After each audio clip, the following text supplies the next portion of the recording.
Una nave dei pirati in Polonia? E dove stiamo andando ora? Guardate questo video per scoprire Danzica, bellissima città nel nord della Polonia.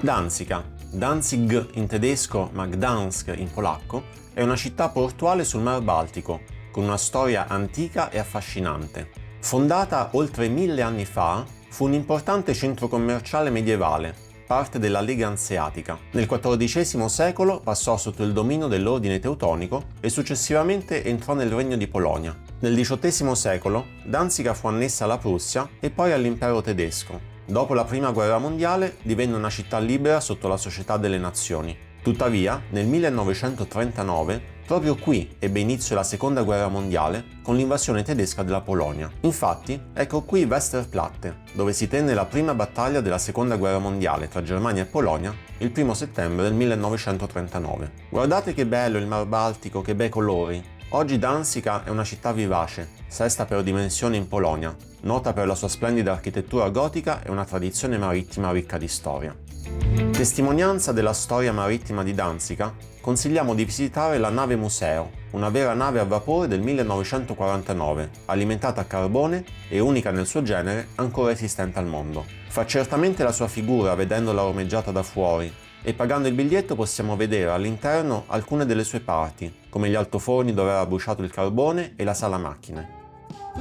E anche le cucine e i luoghi dove vivevano i membri dell'equipaggio. Questa, infatti, è una nave che ha realmente funzionato. Ha fatto 1479 viaggi nel Mar Baltico e nel Mar del Nord. Era una nave cargo che trasportava carbone e acciaio, materie prime essenziali per l'industria. Consigliamo di passeggiare per il lungomare, la parte più romantica della città. Qui troviamo il famoso e storico argano, che serviva a sollevare il carico delle navi, oggi sostituito da argani più grandi e potenti. Ma questo argano ha una storia lunga, infatti fu costruito nel 1444. La torre è massiccia, perché doveva reggere il peso del cargo da alzare. Poteva sollevare 2 tonnellate fino a 30 metri. Continuiamo per il lungomare e proviamo a attraversare il fiume. C'è infatti questo ponte pedonale a tempo, aspettiamo che scenda e saliamo su. Qui c'è la scritta Gdansk, su cui potete farvi fare una foto, e qui dietro c'è la ruota panoramica. Consigliamo di andarci al tramonto come abbiamo fatto noi per vedere lo skyline della città all'imbrunire. Restate con noi per vedere ulteriori punti panoramici di Danzica. Anticamente i re entravano in città proprio da qui. Alle nostre spalle c'è la torre della prigione, dei primi del Cinquecento. I re attraversavano la Porta d'Oro, una porta seicentesca. Attraversiamola anche noi. La via reale, lunga 400 metri, porta fino al fiume. La porta mostra una citazione latina con un grave errore grammaticale, ma non ve lo spieghiamo perché sarebbe troppo nerd, però potete scriverci nei commenti se lo trovate. Incamminiamoci e consigliamo di visitare la casa Uphagen. Si tratta della dimora di un mercante del XVIII secolo. Dentro potrete vedere le suppellettili dell'epoca.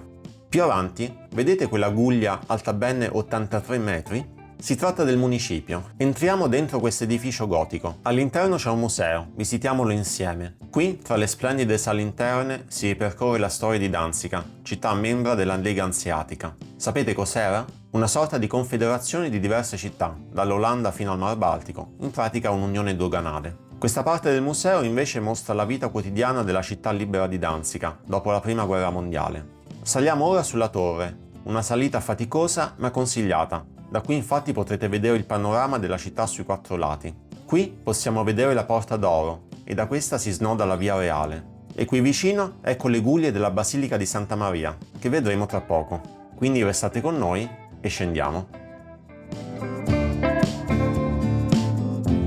Nettuno, il dio del mare, non poteva mancare in una città marittima come Danzica. Eccolo qui, sopra questa fontana seicentesca. Questo è senza dubbio un punto scenico della città. Una curiosità, la foglia di fico che ricopre la nudità del dio è frutto di un discutibile restauro degli anni 80 del Novecento. Svoltiamo dietro l'angolo ed eccoci a Ulica Mariasca, cioè via di Santa Maria. L'ambra è un prodotto tipico di Danzica e in generale di tutto il Mar Baltico. In questa via ci sono numerosi negozietti dove potete comprare l'ambra e locali in cui potete riposarvi. Ecco una delle chiese in mattoni più grandi del mondo e una torre alta più di 100 metri. Sembra interessante. Entriamo in questa chiesa trecentesca. Gli interni sono un po' spolli, imbiancati, nulla di che, ma che reperti all'interno. Salta subito all'occhio un orologio astronomico quattrocentesco dentro la chiesa, mentre solitamente questi orologi sono montati all'esterno. Qui vediamo l'indicazione del giorno del mese e anche un planetarium che mostra, oltre all'ora del giorno, la posizione del Sole e della Luna. Ma suona comunque la mezz'ora, vedi che c'ha ragione. Oh, ma Anna ha sempre ragione. Altro pezzo forte è l'altare in legno dorato che mostra l'incoronazione di Maria. Guardate che splendore e che giochi di luce. Come sapete, quando c'è una torre gotica non ci tiriamo indietro, però salgo solo io, Anna resta giù. Dopo tanti faticosi scalini e ancora scalini, è possibile guardare Danzica a volo d'uccello dal punto più alto. Ne valeva sicuramente la pena, che vertigini. Siete pronti a fare le scale in discesa con me?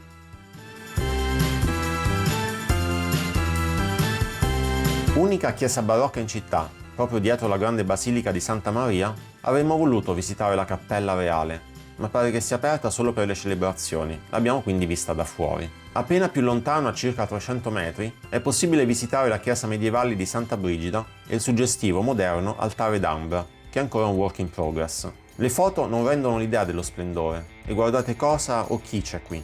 Qui vicino c'è il monumento agli scioperi di Solidarnosc, in protesta contro il regime comunista, che partirono proprio dai cantieri navali di Danzica. Passeggiando per Danzica, magari tornando in albergo, è possibile vedere alcune attrazioni minori, come la torre di Janes, un residuo delle antiche fortificazioni gotiche della città.